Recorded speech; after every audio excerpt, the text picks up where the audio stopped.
ভাঙছে ঘরগুলো ভাঙছে আমার মালামাল সব বাইরে নামাই লেগেছে, এবার পুতুল বউরে মারছে, এবার আমার তারা ভাঙছে, এরপর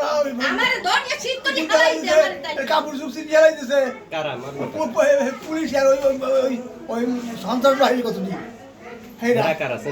আর হাবিলের ভাই একটা রিপোর্ট আমি লিখেন আধুনিক কেটা কেটা হে তো নাম চিনি না উকিল আছে চুন্নু উকিল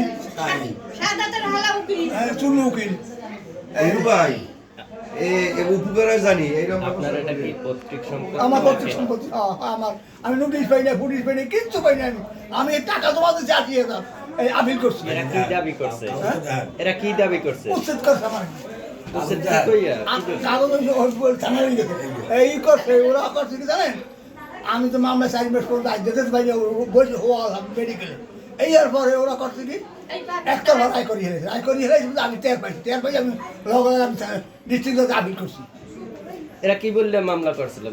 উচিত করবে আমার উচিত চলে না, উচিত চলে ৬ মাস পর। সেই মামলার কোনো কাগজ কপি আপনার কাছে এই মুহূর্তে আছে? এই মুহূর্তে সব উকিল মিলে তো উকিল তা আজকে কখন এই ঘটনা ঘটেছে? ঘটছে একটা দিন দুপুর ১টার দিকে।